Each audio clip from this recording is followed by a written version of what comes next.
من الشیطان الرجیم بسم اللہ الرحمن الرحیم وَأَمَّا بِنِعْمَةِ رَبِّكَ فَحَدِّثْ سبحان اللہ صدق اللہ العظیم وبلغنا رسولہ النبی الکریم وَنَحْنُ عَلَى ذَلِكَ لَمِنَ الشَّاهِدِينَ وَالشَّاكِرِينَ وَالذَّاكِرِينَ وَالْحَمْدُ لِلَّهِ رَبِّ الْعَالَمِينَ۔ عزیزان ملت اسلامیہ، آئیے سب سے پہلے ہم اور آپ مل کر گنبد خضرا میں آرام فرمانے والے آقا حضور رحمت عالم نور مجسم دائی حلیمہ کے حلیم، امت کے غمخوار، ہم غریبوں کے غمگسار، نائب پروردگار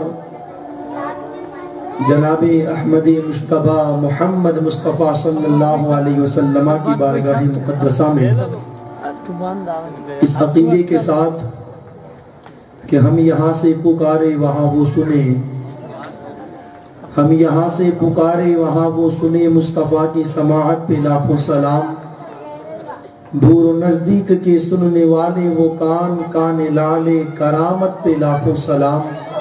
پڑھیے درود پاک، اللہم صلی علی سیدنا مولانا محمد مبارک وسلم، صلو علیہ صلاۃ و سلام علیک یا رسول اللہ صلی اللہ تعالی علیہ وسلم۔ صبح طیبہ میں ہوئی بٹتا ہے باڑا نور کا،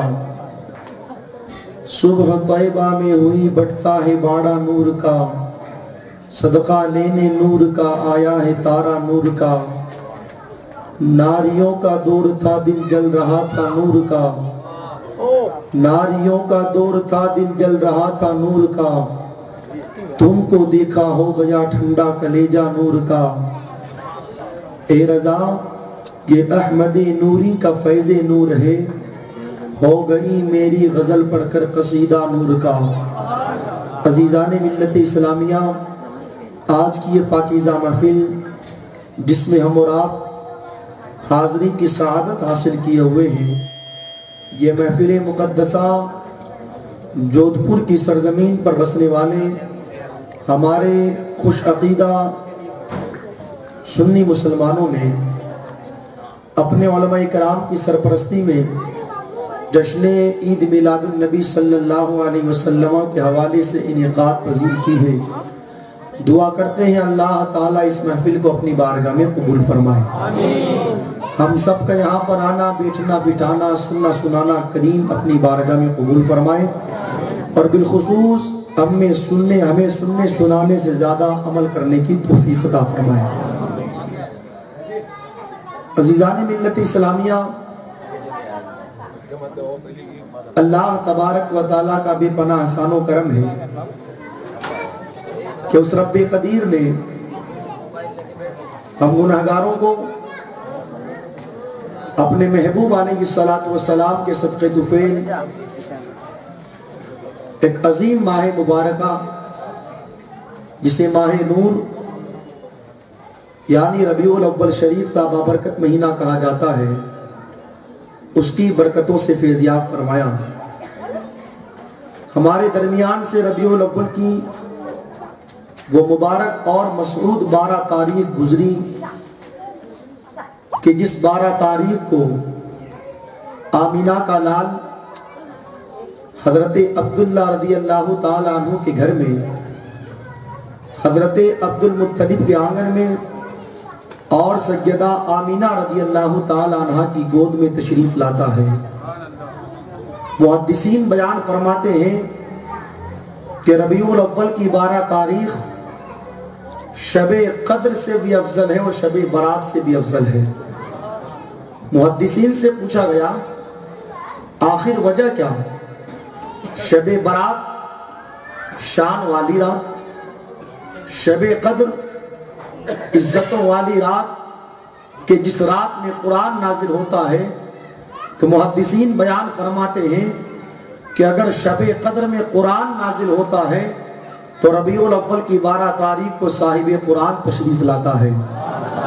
وہ عظیم دن ہمارے درمیان سے گزرا کہ ربیع الاول کی اگر 12 تاریخ نہ ہوتی تو نہ زمین ہوتی نہ آسمان ہوتا، اگر ربیع الاول کی 12 تاریخ نہ ہوتی تو نہ چاند کو چاندنی ملتی نہ سورج کو روشنی ملتی.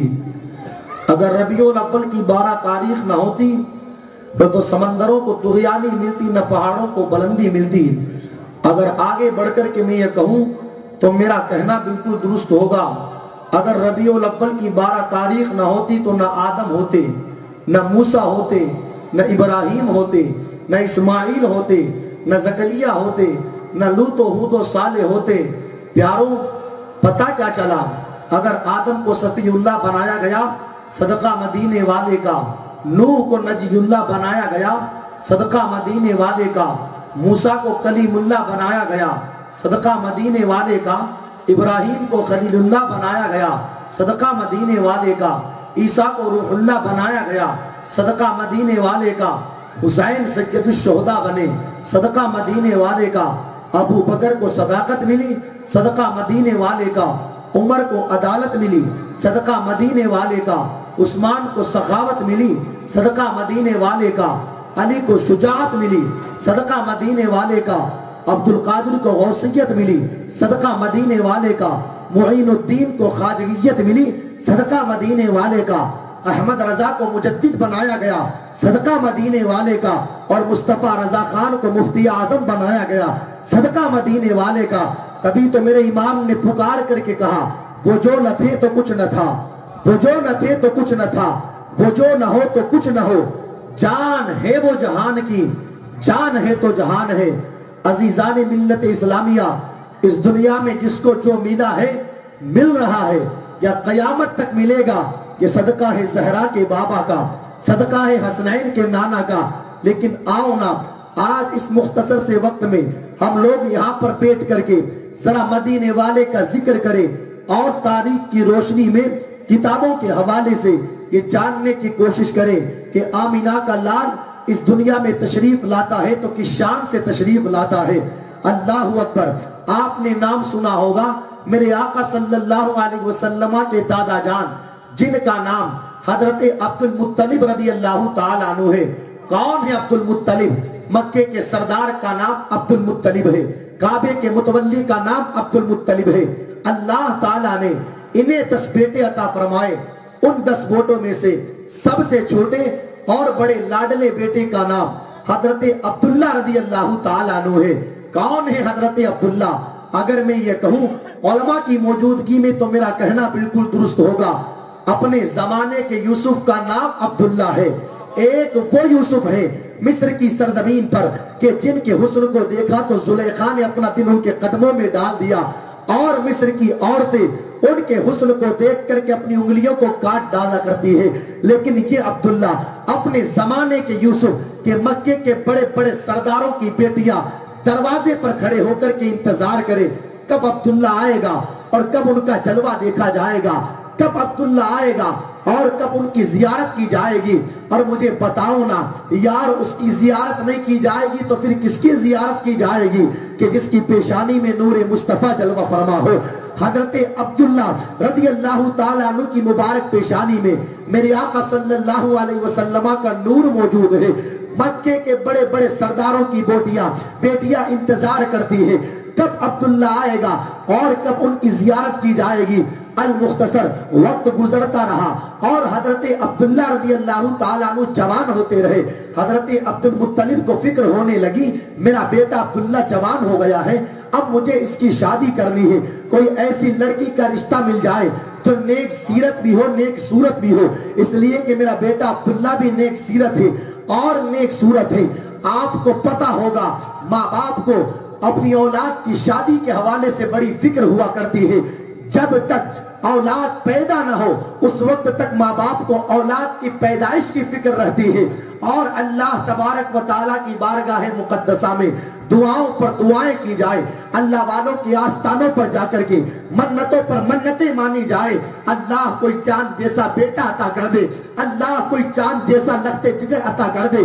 لیکن جب اولاد مل جاتی ہے تو پھر ماں باپ کو اپنی اولاد کی شادی کے حوالے سے فکر ہونے لگ جاتی ہے. آپ نے ان عورتوں کی شاید زندگیوں کو نہیں دیکھا جن کی بچیاں اور جن کے بچے 25 اور 30 سال کی عمروں کو پہنچ جاتے ہیں اور شادیاں نہیں ہو پاتی, تو تو راتوں کو مائیں بستروں پر روتی ہے، سسکیاں لیتی ہے، دیواروں کے آڑ میں اللہ اکبر اپنے آنسو بہایا کرتی ہے۔ یہ کیفیت ماں باپ کی ہوتی ہے اپنی اولاد کی شادی کے حوالے سے۔ تو ماں باپ کو بڑی فکر رہتی ہے اولاد کے جوان ہونے پر کہ اولاد کی شادی کہاں کی جائے، کوئی اچھا سا گھرانہ مل جائے، اچھا سا خاندان مل جائے۔ تو حضرت عبد المطلب بھی بڑے پریشان تھے، میرا بیٹا عبداللہ بڑا نیک ہے، سیرت کے اعتبار سے بھی اور صورت کے اعتبار سے بھی، کوئی اچھا گھرانہ مل جائے تاکہ اس کی شادی کر دی جائے۔ ایک رات حضرت عبد المطلب خانہ کعبہ کے قریب سوئے ہیں، آرام کر رہے ہیں، اتنے میں ایک نورانی چہرے والے بزرگ خام میں تشریف لاتے ہیں اور ارشاد فرماتے ہیں، عبد المطلب فکر کیوں کرتے ہو؟ یہی تو سوچتے ہو نا کہ عبداللہ کا نکاح کیا کہاں جائے گا، عبداللہ کی شادی کہاں کی جائے گی، تمہیں کہیں اور نہیں کرنا ہے، صبح کو بیدار ہونا، اپنے ساتھ مکے کے سرداروں کو لے لینا اور عبداللہ کو بھی لے لینا اور یثرب چلے نانا۔ یاد رکھیے گا پیارو، آج جسے ہم مدینہ کہتے ہیں، میرے آقا کی آمد سے پہلے وہ مدینہ نہ تھا بلکہ یثرب تھا۔ یثرب کا معنی بیماریوں کا گھر ہوا کرتا ہے، بیماریوں کی جگہ ہوا کرتی ہے، لیکن آمینہ کے لال جب بات تشریف لے کر کے گئے تو پھر یثرب نہ رہا بلکہ مدینہ بنتا ہوا نظر آیا، جہاں پر بیماریاں ہی بیماریاں تھی۔ قدم مصطفیٰ کی برکت سے اللہ تبارک و تعالیٰ نے اس زمین کو وہ شان اور وہ مقام عطا فرمایا کہ آپ کتابیں اٹھا کر کے پڑھے، میرے اللہ نے مدینے کی خاک میں بھی برکت رکھی ہے، اللہ تعالیٰ نے مدینے کی خاک میں بھی شفا رکھی ہے، مدینے کے پھلوں میں بھی شفا رکھی ہے، مدینے کے پھولوں میں بھی شفا رکھی ہے۔ اور عاشق تو یہاں تک کہتے ہیں کہ اللہ تعالیٰ نے اپنے محبوب کے قدموں کی برکت سے مدینے کی ہواؤں میں بھی شفا رکھی ہے۔ اسی لیے تو پیارے میرے آقا صلی اللہ علیہ وسلم جب بات تشریف لے کر کے گئے تو میرے امام نے کہا، جن کے آنے سے یثرب مدینہ بنا ان کے قدموں کی برکت پہ لاکھوں سلام۔ تو عبد المطلب نے کہا، بیٹا عبد المطلب کہتے ہیں، خام میں آنے والے بزرگ نے کہا پریشان نہ ہونا، صبح کو اٹھ کر کے مدینہ منورہ اپنے بیٹے عبداللہ کو لے کر کے چلے جانا اور وہاں پر وہب بن عبد مناف کی ایک بیٹی ہے، نام جس کا آمینہ ہے، اس آمینہ کے ساتھ اپنے بیٹے عبداللہ کا نکاح کر دینا۔ حضرت عبد المطلب اس آنے والے بزرگ سے پوچھتے ہیں، اتنا پیارا مشورہ دے کر کے جا رہے ہو لیکن بتاؤ تو صحیح آخر آپ ہیں کون؟ آنے والے بزرگ نے کہا مجھے نہیں پہچانا۔ عبد المطلب کہتے ہیں ہاں نہیں پہچانا۔ آنے والے بزرگ نے کہا مجھے دنیا ابراہیم خلیل اللہ کے نام سے جانتی اور پہچانتی ہے۔ المختصر صبح کا سویرا نمودار ہوا، حضرت عبد المطلب اپنے بیٹے عبداللہ اور مکے کے سرداروں کو لے کر کے جب باپ بن عبد مناف کے مکان پر پہنچے ہیں، مہمان نوازی کی گئی، کھانا بھی کھلایا گیا، پانی بھی پلایا گیا اور پوچھا گیا آخر مکے کے سردار کعبے کے متولی عبد المطلب کیوں آئے ہو، کیا مقصد لے کر کے آئے ہو؟ عبد المطلب نے کہا میرے بیٹے عبداللہ کا نکاح تمہاری بیٹی آمینہ کے ساتھ کرنا ہے۔ جیسے ہی عبد المطلب نے یہ کہا وہب بن عبد مناف کہتے ہیں آمینہ آج بھی تمہاری بیٹی ہے، کل بھی تمہاری بیٹی ہے، جب تم چاہو آمینہ کے ساتھ اپنے شہزادے کا نکاح کر دو۔ عبد المطلب کہتے ہیں وہب بن عبد مناف یہ بات شادی کی ہے، آخر وجہ کیا ہے؟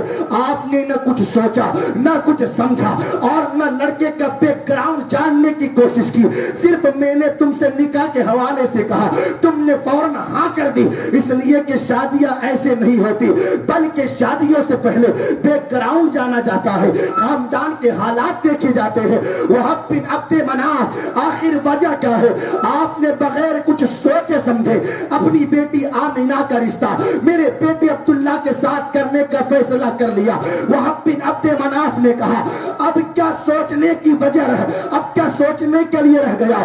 گزشتہ رات جو بزرگ خام میں تمہارے آ کر کے کہتے ہیں کہ صبح کو بیدار ہو کر کے عبداللہ کو مدینہ لے جانا اور وہب بن عبد مناف کی بیٹی آمینہ کے ساتھ رشتہ کر دینا، گزشتہ رات وہی بزرگ میرے خام میں آ کر کے کہتے ہیں خبردار کل عبد المطلب اپنے بیٹے عبداللہ کو لے کر کے آئے گا، منع مت کرنا، اپنی بیٹی آمینہ کا رشتہ اس کے ساتھ طے فرما دینا۔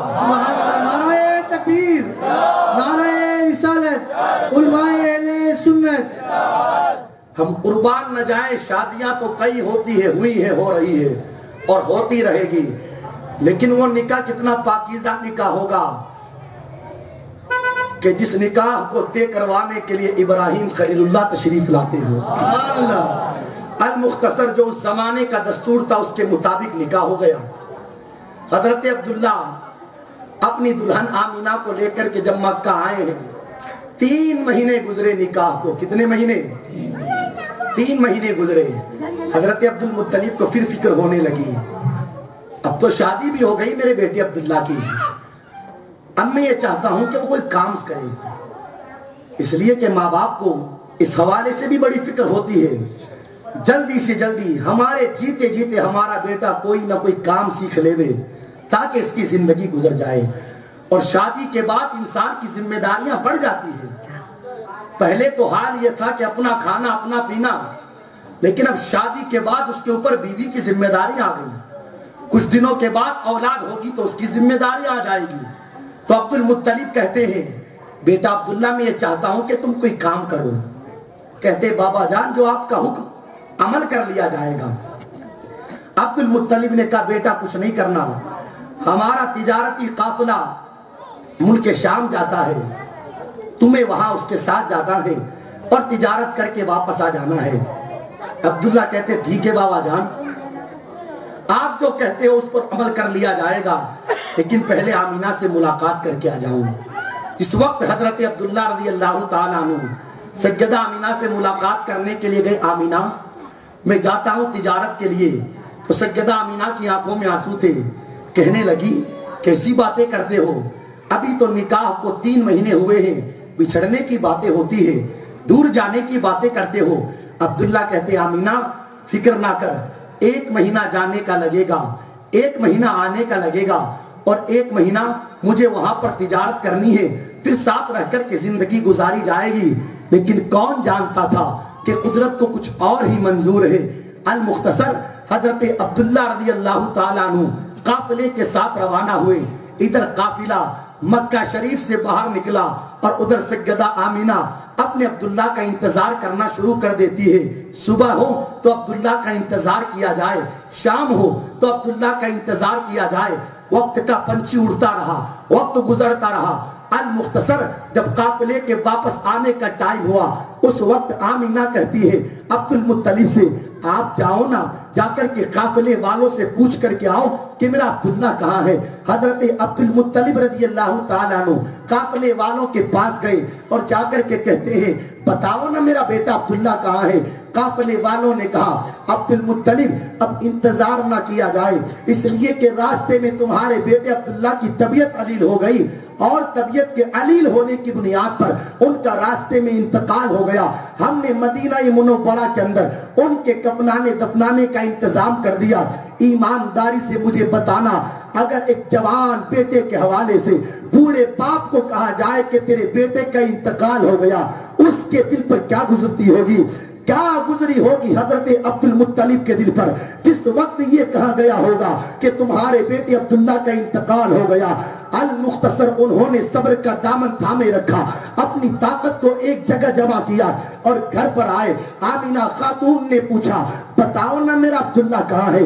حضرت عبدالمطلب کی نظریں جھکی ہوئی تھی۔ پھر سیدہ آمینہ نے پوچھا آپ کچھ بولتے کیوں نہیں ہو، بتاؤ نا سب آ گئے میرا عبداللہ نہیں آیا۔ حضرت عبدالمطلب کہتے بیٹی آمینہ صبر کر لے، بیٹی آمینہ صبر کر لے۔ سیدہ آمینہ نے پھر کہا جو کہنا چاہتے ہو کھل کر کے کہو۔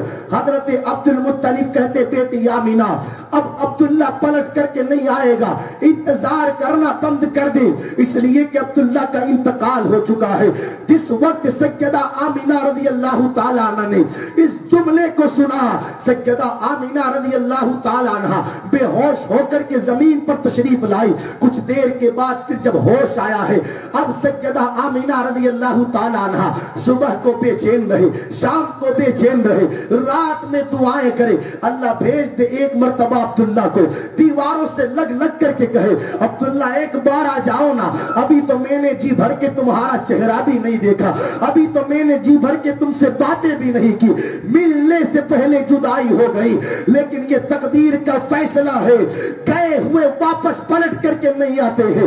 ایک رات حضرت عبد المطلب جب بیدار ہوئے تو کیا دیکھتے ہیں؟ دیوار سے لگ کر کے آمینہ روتی ہے۔ حضرت عبد المطلب کا آمینہ کو روتے ہوئے دیکھا نہ گیا، فوراً اپنے گھر سے باہر نکلے اور کعبے کے غلاف کو پکڑ کر کے کہنے لگے، بار الہ، میرا بیٹا عبداللہ جوان تھا، اس کا انتقال ہو گیا، میں تو بوڑھا ہو چکا ہوں، میں نے تو صبر کر لیا، لیکن آمینہ کا رونا مجھ سے دیکھا نہیں جاتا، آمینہ کا فریاد کرنا مجھ سے دیکھا نہیں جاتا۔ رب کریم کوئی چاند جیسا بیٹا آمینہ کو دے دے، جسے دیکھ کر کے آمینہ کے دل کو بھی سکون مل جائے اور میرے دل کو بھی قرار مل جائے۔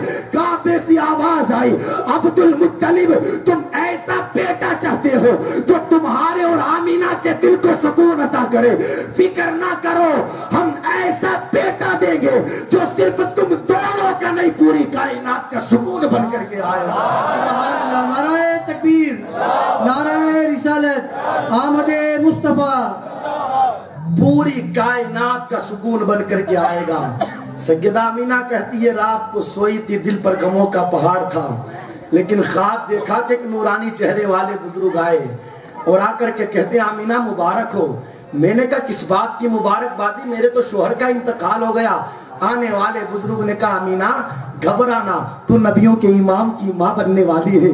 سیدہ آمینہ نے کہا اتنی بڑی مبارکبادی دیکھ کر کے جا رہے ہو، بتاؤ تو صحیح کہ تم ہو کون؟ آنے والے بزرگ نے کہا بیٹی پہچانا نہیں؟ کہتے نہیں پہچانا۔ پھر کہا بیٹی پہچانا نہیں؟ کہتی ہے نہیں پہچانا۔ آنے والے بزرگ نے کہا آمینہ مجھے دنیا آدم صفی اللہ کے نام سے جانتی اور پہچانتی ہے۔ سیدہ آمینہ خاتون رضی اللہ تعالیٰ عنہ کہتی ہے رات کو سوئی تھی تو دل پر غموں کا پہاڑ تھا، صبح کو بیدار ہوئی تو میرے آنگن میں خوشیاں ہی خوشیاں ہے۔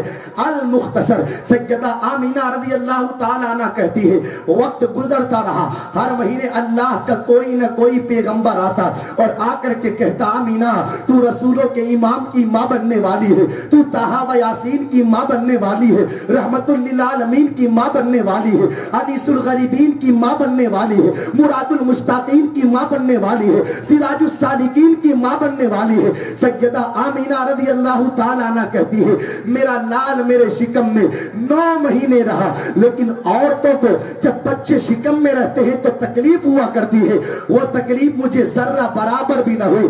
آپ نے اپنی ماں کو دیکھا ہوگا یا پیارو آپ نے اپنے گھروں کے اندر دیکھا ہوگا کہ جس وقت بچہ شکم میں رہتا ہے اس وقت ماں کو کتنی تکلیفیں ہوتی ہے، ایک ایک لمحہ ماں مرتی ہے اور ایک ایک لمحہ ماں جیتی ہے۔ جب درد ہوتا ہے تو جان نکلنے لگتی ہے اور جب ماں بننے کی امید نگاہوں کے سامنے آتی ہے تو پھر سے ماں کو زندگی مل جایا کرتی ہے۔ اس طریقے سے ماں کا وہ پیریڈ گزرتا ہے جس پیریڈ کے اندر بچہ اپنی ماں کے شکم میں رہا کرتا ہے۔ اس جشن عید میلاد النبی صلی اللہ علیہ وسلم سے پہلا پیغام میں یہ دینا چاہوں گا، ہماری ذمہ داری بنتی ہے جن ماں نے ہمیں 9 مہینے اپنے شکم میں رکھا اور 2 سال تک اپنے کلیجے کا خون دودھ کی شکل میں ہمیں پلایا، اپنے آرام کی فکر نہ کی، اگر فکر کی تو اپنے لال کی فکر کی۔ اللہ اکبر، سردی کی ٹھنڈی ٹھنڈی راتوں میں اگر بچے نے 2 بجے پیشاب کر دیا، گھر کے سارے لوگ رضائیاں اوڑھ کر کے سردیوں میں سو رہے تھے، لیکن 2 بجے بھی اگر بیدار ہو کر کے گرم پانی کر کے بچے کو صاف کر کے خود کیلے میں سو کر اپنے سینے پر سونے والی ذات کوئی تھی تو وہ ماں کی ذات تھی۔ ہماری ذمہ داری بنتی ہے اس ماں کا ادب کیا جائے، اس ماں کا احترام کیا جائے۔ سیدہ آمینہ خاتون کہتی ہے میرا لال 9 مہینے مجھے میرے شکم میں رہا، لیکن مجھے ذرہ برابر بھی تکلیف نہ ہوئی۔ میں نے ہاتھ جوڑ کر کے کہا نبی کی امی جان آپ کا لال آپ کے شکم میں تھا، آپ کہتی ہو تکلیف نہ ہوئی، بھلا آپ کو تکلیف ہوتی کیسے؟ آپ کا لال تکلیف دینے نہیں، لوگوں کی تکلیفوں کو دور کرنے کے لیے آیا ہے۔ نعرہ تکبیر، نعرہ رسالت، محسن کائنات۔ بھلا تکلیف ہوتی کیسے؟ وہ تو بیگانوں کی تکلیف کو دور کرنے کے لیے آیا ہے۔ انہیں تو یہ گوارا نہیں کہ دشمن بھی تکلیف میں رہے، وہ بھلا اپنی ماں کو تکلیف کیسے دیں گے؟ المختصر سیدہ آمینہ کہتی ہے میں جدھر جاتی تھی ادھر خوشبو ہی خوشبو، جسم سے پسینہ نکلتا تھا تو پسینے سے بدبو نہیں بلکہ خوشبو آتی تھی۔ پورے مکے میں ہنگامہ ہو گیا، آمینہ پتہ نہیں کون سا عطر لگاتی ہے، جہاں جاتی ہے گلیوں کو مہکا دیتی ہے، جس گھر میں جاتی ہے گھر کو مہکا دیتی ہے، جس بستی میں جاتی ہے بستی کو مہکا دیتی ہے۔ عورتیں جمع ہوئی اور جمع ہو کر کے عبد المطلب کے پاس آئی۔ عبد المطلب، گاؤں کا سرپنچ تو ہے، گاؤں کا مکھیا تو ہے، گاؤں کے فیصلے تو کرتا ہے، گاؤں کے فیصلے بعد میں کیے جائیں، پہلے اپنے گھر کی خبر لے۔ عبد المطلب کہتے ہوا کیا؟ عورتوں نے کہا پتہ نہیں آمینہ کون سا عطر لگاتی ہے، جدھر جاتی ہے گلیوں کو مہکا دیتی ہے۔ گزرے جس راہ سے وہ سجدے والا ہو کر، رہ گئی ساری زمین عنبر سارا ہو کر، جدھر سے گزرے ہیں وہ راستہ مہکتا ہے، جب ان کا نام لو حرف دعا مہکتا ہے۔ میرے نبی وہاں پہنچے، گزر گئی صدیاں مگر آج بھی وہ غار ہیرا مہکتا ہے۔ سیدہ آمینہ خاتون کے حوالے سے عورتیں کہنے لگی عبد المطلب جہاں جاتی ہے ماں کی مہک پیدا کر دیتی ہے۔ عبد المطلب نے کہا آمینہ عورت ہے، تم عورتیں ہو، تم ہی جا کر کے بات کر لو نا آمینہ سے کہ آخر کون سا عطر لگاتی ہے۔ عورتیں کہتی ہے عبد المطلب دل تو ہمارا بھی چاہتا ہے کہ آمینہ سے خود ہی جا کر کے پوچھ لینے، لیکن جس وقت آمینہ کے سامنے ہم جاتی ہے پوچھنے کے لیے، پتہ نہیں کون سا رعب ہے آمینہ کے چہرے میں کہ اس رعب کو دیکھ کر کے ہماری زبانیں گنگ ہو جاتی ہے۔ سچ کہا میرے امام نے، تیرے آگے یوں ہے تبے لچے فصحا عرب کے بڑے بڑے، کوئی جانے منہ میں زبان نہیں، ارے نہیں بلکہ جسم میں جان ہے۔ عبد المطلب کہتے ٹھیک ہے میں پوچھ لیتا ہوں۔ آمینہ سے پوچھا گیا بتاؤ نا آمینہ کون سا عطر لگاتی ہو؟ سیدہ آمینہ کہتی ہے آج تک نہ کوئی عطر خریدا نہ کوئی عطر لگایا، اور یہ جو تمہیں خوشبوئیں آتی ہے کسی عطر کا کمال نہیں، میرے شکم میں پلنے والے میرے لال کا کمال ہے، میرے شہزادے کا کمال ہے۔ تم تو خوشبو کی بات کرتے ہو۔ حال یہ ہے آمینہ جب پانی لینے کے لیے کنویں کے پاس جاتی ہے تو کنویں کے پاس کھڑی عورتیں سائیڈ ہو جاتی ہے اور کہتی ہے پہلے آمینہ کو پانی بھرنے دو، اپنے برتن کو کنویں میں ڈالتی ہوں، کنویں کا پانی باہر آ جاتا ہے، گویا کہ پانی بھی کہتا ہو آمینہ اب تجھے تکلیف اٹھانے کی کوئی ضرورت نہیں۔ سیدہ آمینہ کہتی ہے جب راستے سے گزرتی ہوں جانور سائیڈ ہو جاتے ہیں اور ایک دوسرے سے کہتے خبردار بے ادبی نہ ہو جائے، نبیوں کے امام کی ماں آمینہ تشریف لا رہی ہے۔ سیدہ آمینہ کہتی ہے ارے تم تو خوشبو کی بات کرتے ہو۔ حال یہ ہے آمینہ جب صبح کے وقت اپنے گھر میں جھاڑو لگاتی ہے اور چھوٹی چھوٹی کنکریاں جب آمینہ کے پاؤں کے نیچے آتی ہے تو کنکریاں نہیں بلکہ موت بن جایا کرتی ہے۔ نعرے تکبیر، نعرے رسالت۔ کنکریاں نہیں موم بن جاتی ہے۔ ہمارے کسی بھائی نے کہا کافی بار کہا کہ حضرت کو ایک روایت سنائیے گا، تو جب سیدہ آمینہ نے کہا کنکریاں موم بن جاتی ہے تو میں نے بھی ہاتھ جوڑ کر کے اے نبی کی امی جان ابھی تمہارا لال تمہارے شکم میں ہے، آنے تو دو انہیں دنیا میں، ابھی شکم میں ہے تو کنکریاں موم ہو گئی، جب وہ دنیا میں آئے گا تو بڑے بڑے موم بن جائیں گے، بڑے بڑے موم بن جائیں گے۔ عمر جائے گا تلوار لے کر کے قتل کرنے، لیکن قتل کر کے نہیں قتل ہو کر کے آئے گا۔ آنے تو دے تیرے لال کو بڑے بڑے موم بن جائیں گے۔ جس وقت میرے آقا صلی اللہ علیہ وسلم مکے کی سرزمین پر تبلیغ کر رہے تھے تو سب سے زیادہ جو پریشانی تھی وہ ابو جہل کو تھی۔ سارے حربے اس نے استعمال کر لیے کہ کیسے یہ دین کا کام رک جائے۔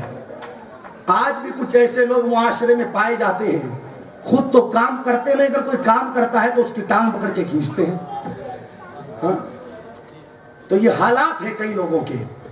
تو ابو جہل کو بڑی تکلیفیں تھی کیسے یہ کام رک جائے، ساری کوششیں کر لی لیکن کامیاب نہ ہو سکا۔ ایک بار اپنے دوستوں کی محفل میں بیٹھا تھا اور بیٹھے بیٹھے کہنے لگا اب سارے حربے میں نے آزما لیا، ایک راستہ اور بچا ہے۔ دوستوں نے پوچھا کون سا؟ تو کہنے لگا یار میرا ایک دوست ہے بچپن کا، نام اس کا حبیب ہے، یمن کا وہ رہنے والا ہے، اور آج کل وہ حکمت کے کام کرتا ہے، کیوں نہ اسی سے ملاقات کروں، ہو سکتا ہے وہ کوئی ایسا راستہ دکھا دے کہ جس کے ذریعے یہ کام بند ہو جائے۔ المختصر فوری طور پر ابو جہل نے خط لکھا یمن اپنے بچپن کے دوست حبیب کو، اور اس میں لکھا جتنا جلدی ہو سکے مکے آؤ۔ ادھر سے خط روانہ ہوا، ادھر حبیب کو ملا، حبیب نے پڑھا تو فوراً روانہ ہوا۔ جب مکے کی سرحد پر پہنچانا حبیب تو ابو جہل اس کے استقبال کے لیے مکے کی سرحد کے باہر۔ حبیب نے پوچھا بات کیا ہے، مجھے اتنا جلدی کیوں بلایا گیا؟ ابو جہل کہتا ہے خاموش رہ، جتنا میں کہتا ہوں اتنا کرتا جا، سب سے پہلے اپنے کانوں میں روئی ٹھوس لے، اور جب تک میں نہ کہوں نکالنا نہ۔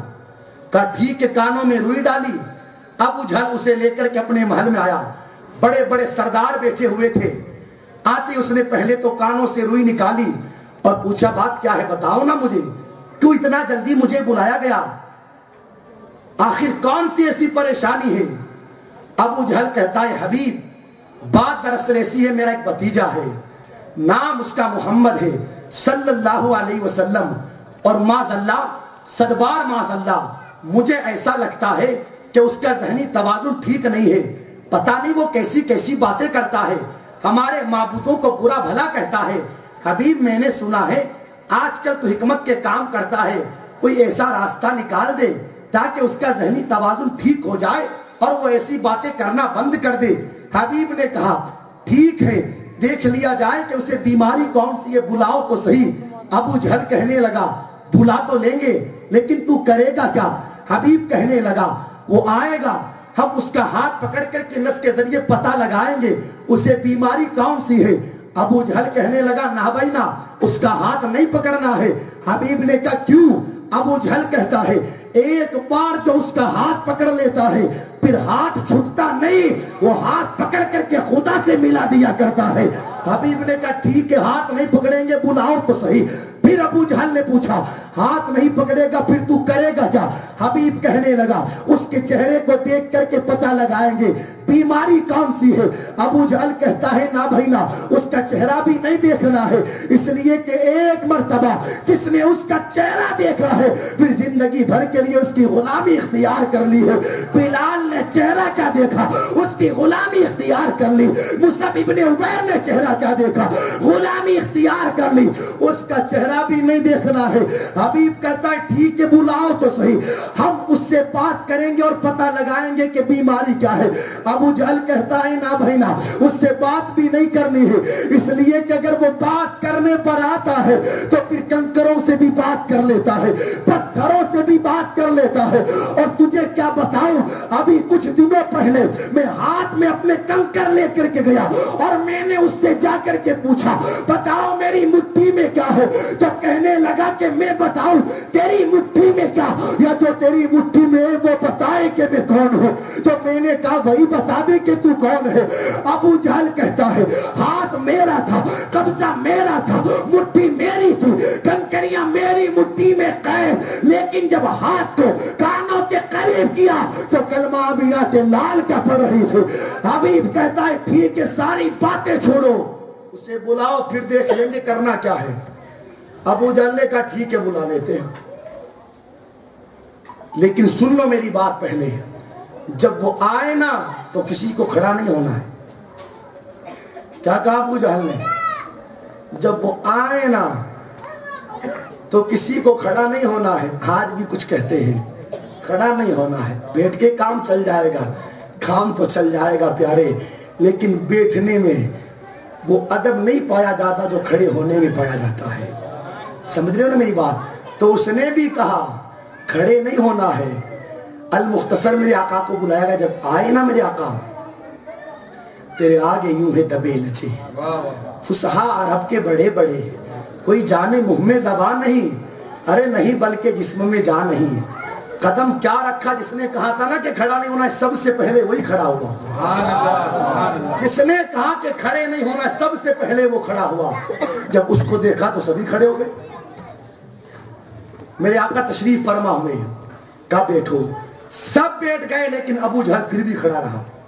میرے آقا نے اس سے پھر کہا بیٹھ نیچے، جب وہ بیٹھا تو ایک دوسرے کو کوہنی مار کر کے پوچھتے تو نے تو کہا تھا کہ کھڑے نہیں ہونا، پھر کیوں کھڑا ہو گیا؟ تو کہنے لگا واقعی میں میرے دل نے تو یہی کہا تھا کہ کھڑے نہیں ہونا ہے، لیکن جب یہ آمینہ کا لال آیا نا تو پتہ نہیں کسی نے آ کر کے مجھے خود بخود کھڑا کر دیا، کسی نے کھڑا کر دیا مجھے آ کر کے خود بخود۔ میرے آقا تشریف لائے، ارشاد فرماتے ہیں بول ابو جہل مجھے کیوں بلایا ہے؟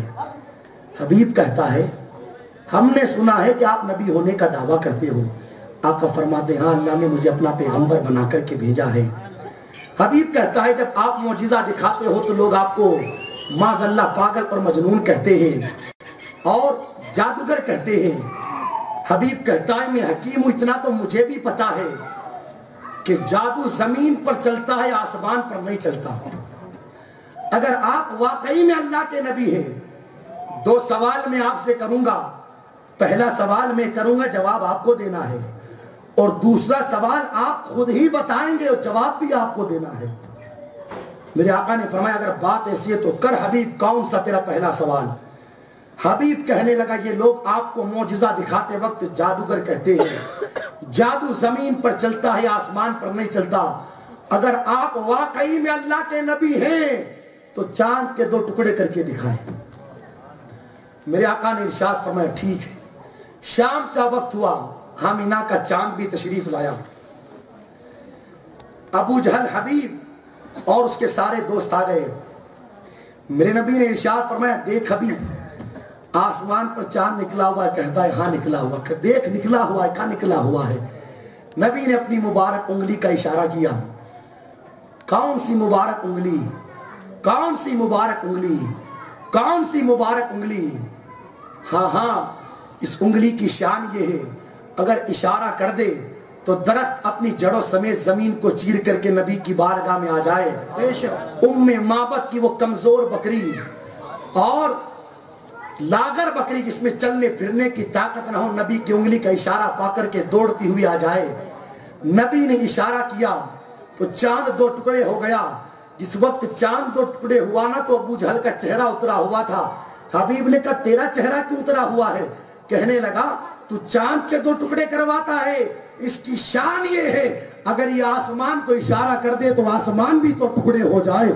المختصر نبی نے انگلی کا اشارہ کیا، چاند دو ٹکڑے ہوا۔ نبی نے ارشاد فرمایا دیکھ حبیب چاند کے دو ٹکڑے ہو گئے، اب کرنا کیا ہے؟ حبیب کہنے لگا واپس ملا دیا جائے۔ نبی نے پھر اشارہ کیا، چاند پھر مل گیا۔ میرا ایمان کہتا ہے جس وقت نبی کے پاس وہ لوگ چاند کے دو ٹکڑے کروا رہے ہوں گے، چاند نے بھی مسکرا کر کے کہا ہوگا ارے پاگلو تم اب آئے ہو چاند کے دو ٹکڑے کروانے۔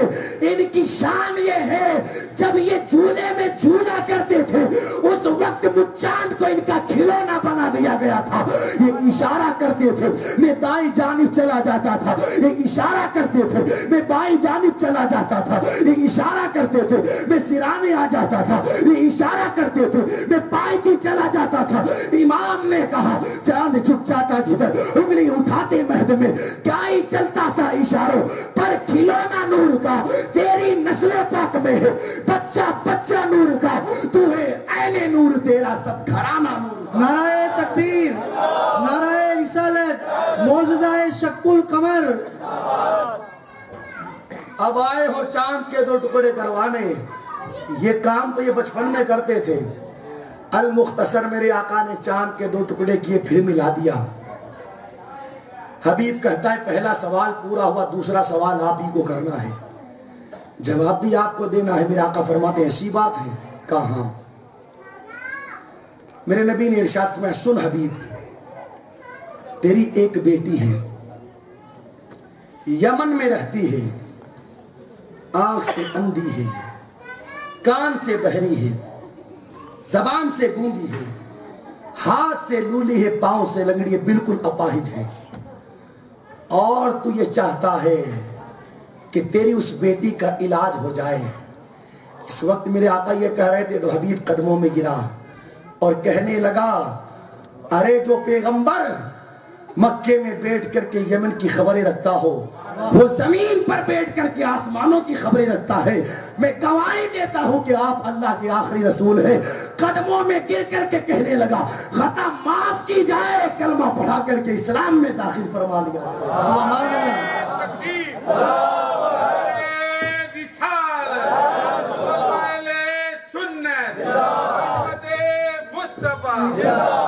آنے تو دے تیرے لال کو بڑے بڑے موم بن جائیں گے، آنے تو دے تیرے لال کو بڑے بڑے موم بن جائیں گے۔ حبیب جب گیا نا یمن، دروازہ جا کر کے اس نے اپنے گھر کا کھٹکھٹایا تو اندر سے آواز آئی رکیے ابھی دروازہ کھولتی ہوں۔ دروازہ کھولا گیا تو سامنے کوئی اور نہیں حبیب کی بیٹی تھی۔ حبیب کہتا ہے کیا ہوا بیٹی، تو تو پاؤں سے لنگڑی تھی، زبان سے گونگی تھی، آنکھ سے اندھی تھی، ماجرا کیا ہے؟ بیٹی نے کہا بابا جان فلاں رات بستر پر سوئی تھی، کیا دیکھتی ہوں کہ آسمان پر چاند 2 ٹکڑے ہوا، پھر ملا دیا گیا۔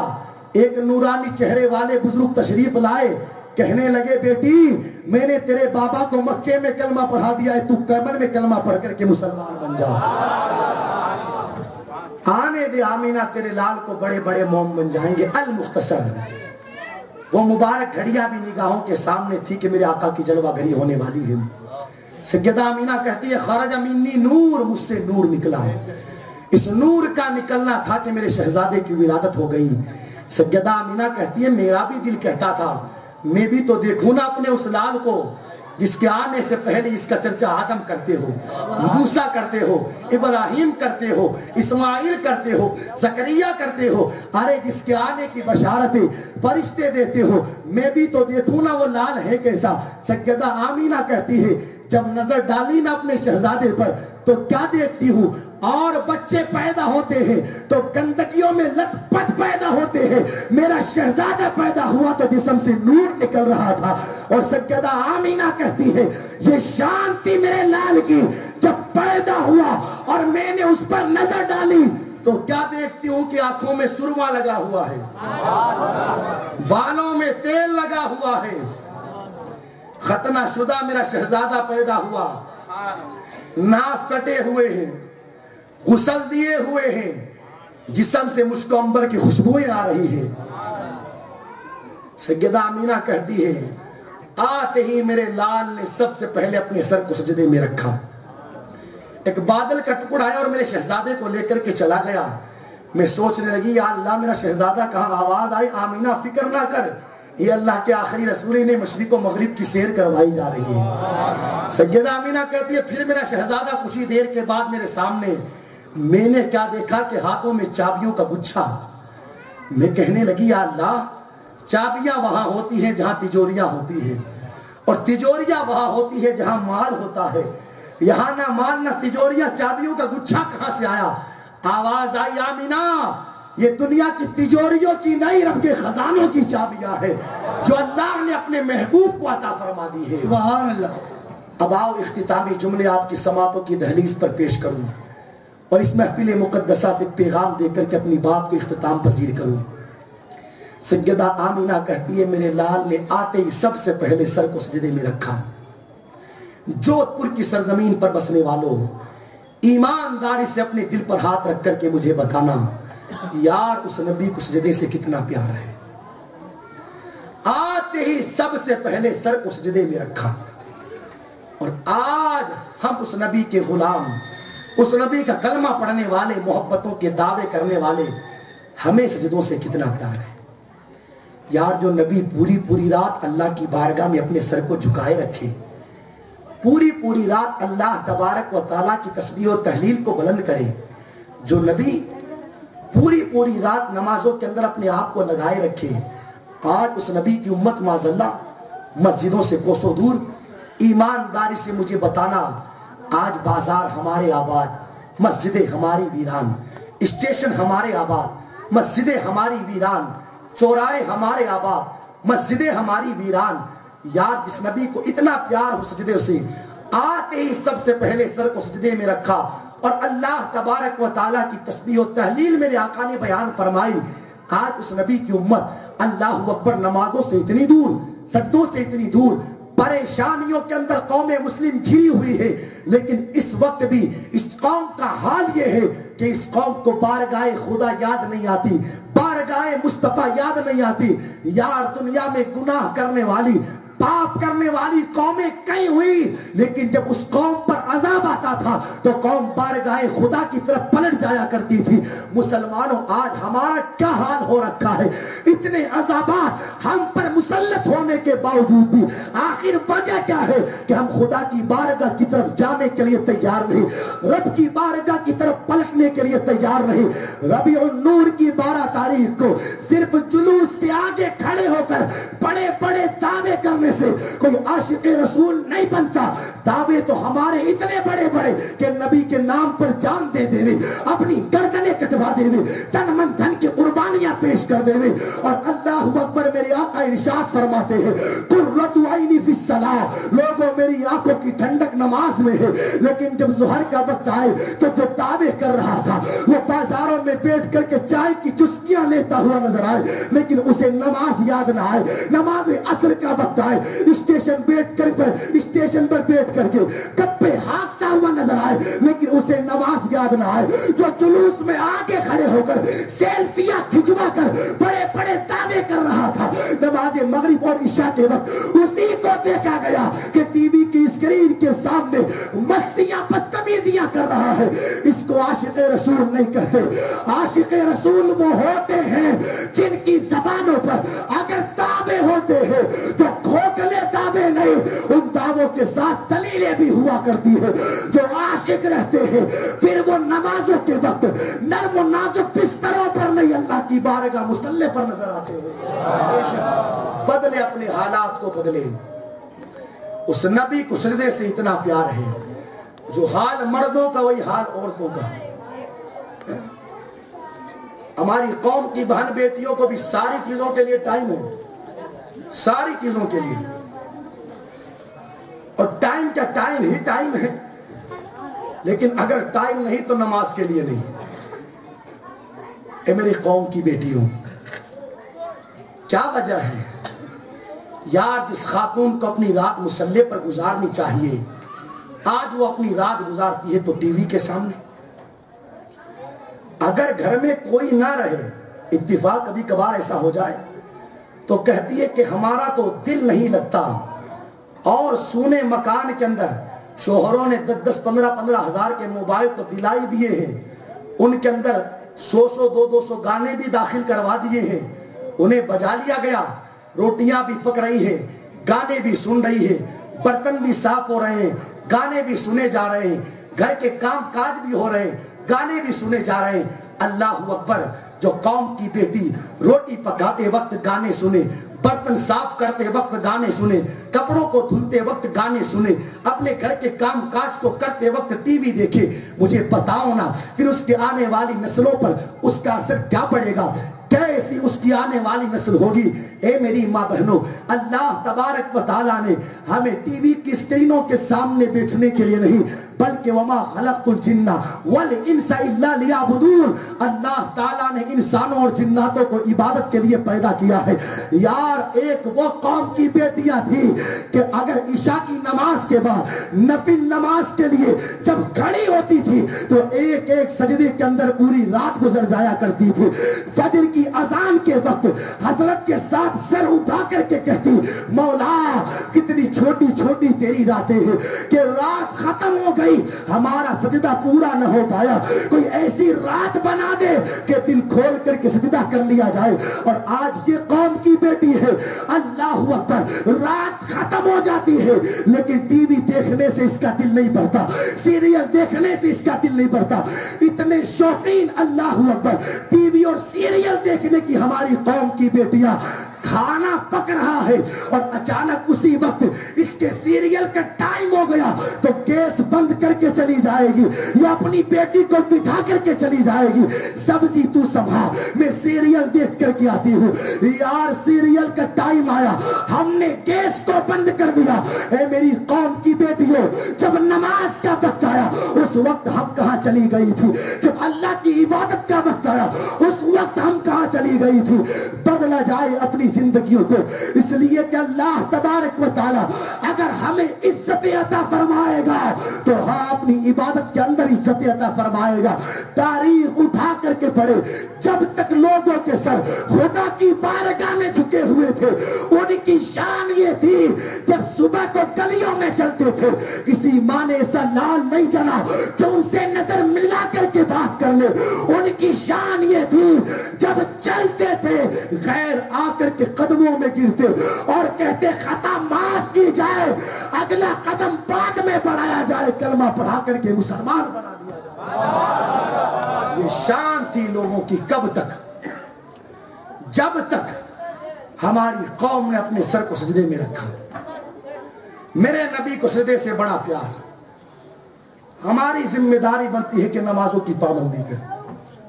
بڑی محنتیں کر رہے ہیں ماشاءاللہ علماء، آپ کے ماشاءاللہ محلے کے اندر ہمارے مولانا ادریس صاحب قبلہ کی سرپرستی میں مدرسے بھی چلائے جاتے ہیں، بچوں کے مدرسے بھی ہیں، بڑوں کے مدرسے بھی ہیں۔ بھیجو دوستو، اپنے بچوں کو بھیجو، زیادہ کچھ نہ پڑھا سکو وہ تیری مرضی ہے کہ تو حافظ قاری عالم مفتی محدث بنا لے، سبحان اللہ، اللہ قبول فرمائے، لیکن حافظ قاری عالم مفتی محدث نہیں بنا سکتے۔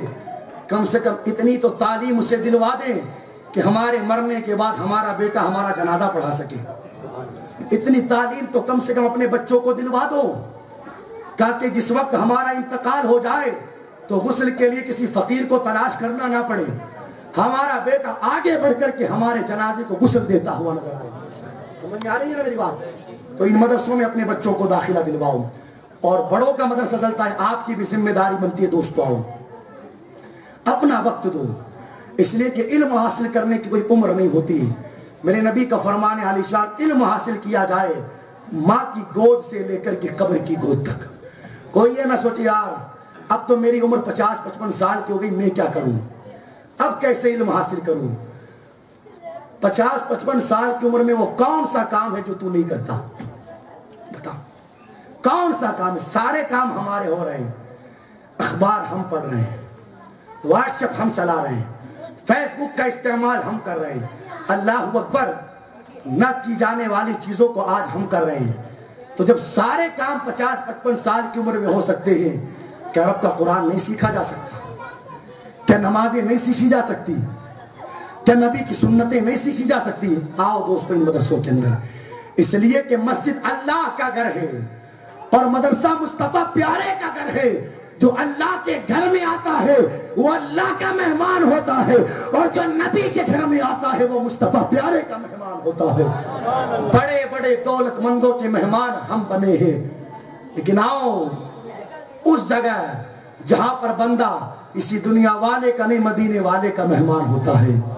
تو سمجھ میں آ رہی ہے نا میری بات؟ دوسری بات، سیدہ آمینہ رضی اللہ تعالیٰ عنہ کہتی ہے میرے لال نے سر کو سجدے میں رکھا، پہلے تو اللہ کی تسبیح بلند کی، اور دوسرا ترانہ جو اس کی زبان پر جاری تھا وہ یہ تھا، اللہم ربی حبلی امتی، اللہم ربی حبلی امتی، اللہم ربی حبلی امتی۔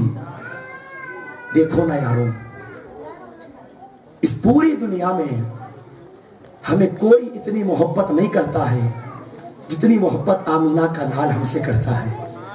پیدا ہوئے تو زبان پر سب سے پہلے اللہم ربی حبلی امتی، مولا میری امت کو میرے حوالے کر دے، میری امت کو بخش دے۔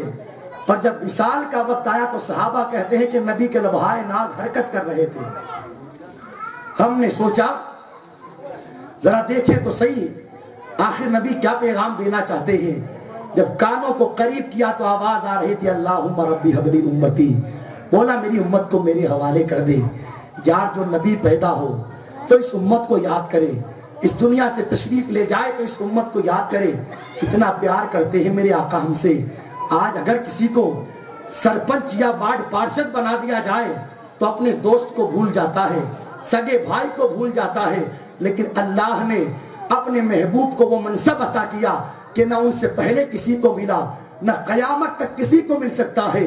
اپنے قرب میں بلایا، معراج عطا فرمائی، اپنے محبوب کو اپنا جلوہ دکھایا، لیکن وہاں پر جانے کے بعد بھی کئی ہزار مرتبہ میرے آقا سے میرے رب نے فرمایا محبوب مانگو کیا مانگنا چاہتے ہو، محبوب سوال کرو کس چیز کا سوال کرتے ہو، لیکن ہر مرتبہ میرے آقا یہی کہتے ہیں اللہم رب حب لی امتی، اللہم رب حب لی امتی، مولا میری امت کو میرے حوالے کر دے۔ کتنا پیار ہے زہرا کے بابا کو ہم سے۔ آج اگر ہمارے سر میں درد ہو، جب تک ماں کو نہ بتائے ماں کو پتہ نہ چلے گا کہ بیٹے کا سر درد کر رہا ہے۔ ہاتھ پاؤں میں درد ہو، جب تک باپ کو نہ بتائے باپ کو پتہ نہ چلے گا کہ بیٹے کے ہاتھ پاؤں درد کر رہے ہیں۔ لیکن شفا شریف میں صاحب کتاب تحریر فرماتے ہیں اتنی محبت ہے آمینہ کے لال کو اپنی امت سے کہ اگر امتی کے پاؤں میں کانٹا چبھتا ہے امتی کو بعد میں پتہ چلتا ہے، پہلے مصطفیٰ کو پتہ چل جایا کرتا ہے۔ اتنی محبتیں میرے آقا کرتے ہیں، لیکن ایمانداری سے بتانا آج ہم نے ان محبتوں کا کیا صلہ دیا،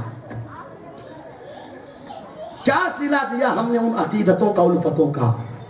کہ یہی صلہ دیا کہ اس نبی کی عظیم سنت داڑھی کو اپنے چہرے سے ہٹا کر کے نالی میں پھینکا؟ کہ یہی صلہ دیا کہ آج ہمارے گھروں سے اس نبی کی سنت جنازے کی شکل میں باہر نکلے؟ کہ یہی صلہ دیا کہ آج ہماری قوم کا جوان اپنے باپ کی نظروں کے سامنے اللہ اکبر ٹی وی کی اسکرین پر بے حیائیوں کے مناظر دیکھ کر کے میرے مصطفیٰ کی شریعت کا مذاق اڑائے اور باپ دانت نکال کر کے بات کو ٹال دے؟ کیا صلہ دیا ہم نے ان محبتوں کا، کیا صلہ دیا ہم نے ان الفتوں کا؟ ذمہ داری بنتی ہے دوستو اپنی زندگی کو بدلا جائے، اپنی زندگیوں میں انقلاب پیدا کیا جائے۔ یہ ربیع الاول کا بابرکت مہینہ صرف مستیاں کرنے کے لیے نہیں آتا ہے، بدتمیزیاں کرنے کے لیے نہیں آتا ہے، کانوں کے چسکے کو پورا کرنے کے لیے نہیں آتا ہے، کھانے پینے کے لیے نہیں آتا ہے۔ ربیع الاول کی 12 تاریخ زندگیوں میں انقلاب پیدا کرنے کے لیے ہے، سوچ میں انقلاب پیدا کرنے کے لیے، فکر میں انقلاب پیدا کرنے کے لیے۔ ارے وہ 12 تاریخ ہی تو تھی کہ دفن کی جانے والی بچیوں کو پھر سے زندگی مل گئی، وہ 12 تاریخ ہی تو تھی کہ ماؤں کو عزت و وقار عطا کیا گیا، وہ 12 تاریخ ہی تو تھی کہ جن ودواؤں کو معاشرے میں جینے کا حق نہ تھا، اس 12 تاریخ کے صدقے میں اپنے محبوب کی آمد کے صدقے میں اللہ تبارک و تعالیٰ نے ان بیواؤں کو بھی عزت عطا فرمائی ہے۔ تو 12 تاریخ یہ کوئی معمولی تاریخ نہیں، زندگیوں میں انقلاب پیدا کرنے کی تاریخ ہے۔ مہینہ بھی چل رہا ہے، کچھ گیا نہیں، کچھ اپنے اندر تبدیلی پیدا کریں تاکہ ہمیں محسوس ہو، یار پتہ چلے واقعی میں ہم نے نبی کا میلاد منایا ہے۔ کچھ تو تبدیلی پیدا کرو یارو، کچھ تو پیدا کرو۔ نبی کا مبارک میلاد گیا، گنبد خضرا سے لو لگائیں، مکین گنبد خضرا سے لو لگائیں اور دل ہی دل میں اپنے نبی کو پکار کر کے یوں کہے یا رسول اللہ آج تک آپ کی آنکھوں کی ٹھنڈک نماز کو ہم نے ترک کیا، لیکن وعدہ کرتے ہیں آج کے بعد کوئی کام وقت پر ہو یا نہ ہو ہم لیکن وعدہ کرتے ہیں آپ کے میلاد کے صدقے میں ہمیں سب کچھ ملا۔ آقا ماں باپ ملے ہیں آپ کے صدقے میں، اولاد ملی ہے آپ کے صدقے میں، ہمیں جینا ملا ہے آپ کے صدقے میں، یا رسول اللہ کل قیامت میں جنت ملے گی آپ کے صدقے میں، قرآن ملا آپ کے صدقے میں، رحمان ملا آپ کے صدقے میں، یا رسول اللہ ہم وعدہ کرتے ہیں آج کے بعد ہماری گردنوں پر تلوار تو چل جائے گی لیکن ہمارے چہروں پر اس طرح نہیں چلے گا۔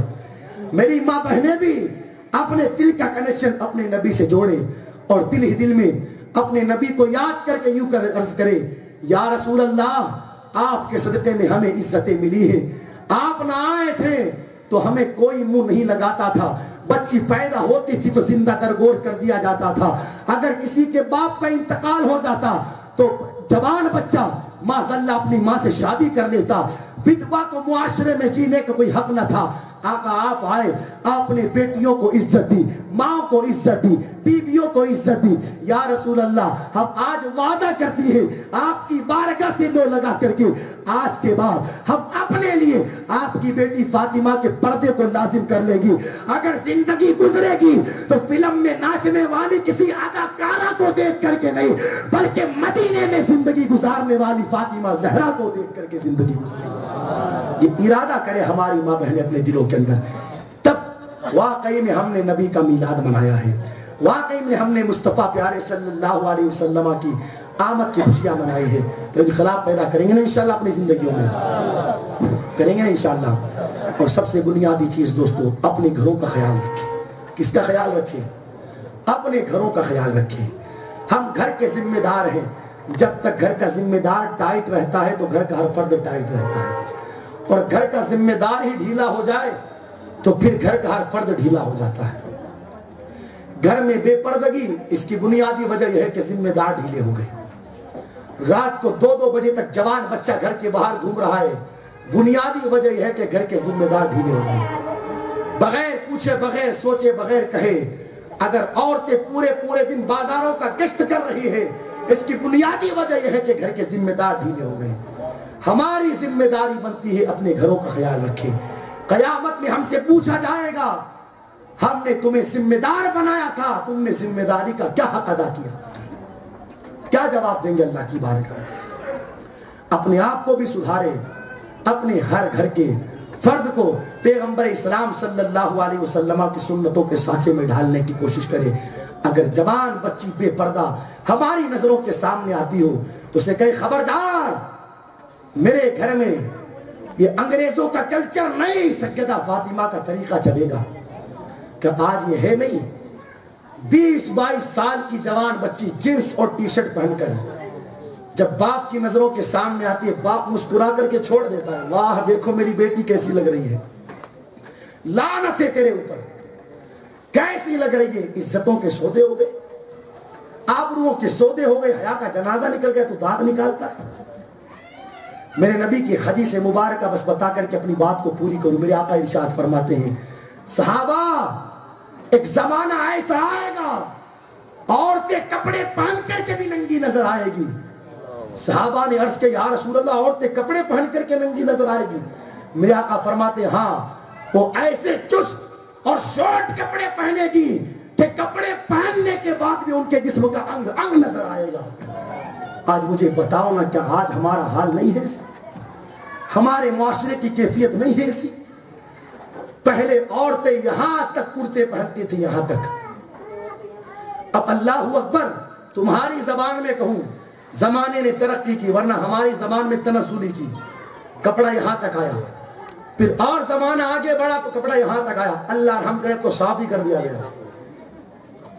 پہلے عورتیں جو قمیص پہنتی تھی پورے گلے تک بند رہتے تھے، دیکھے ہوں گے آپ نے اپنی دادیوں نانیوں کے قمیص، یہاں تک بند رہتے تھے۔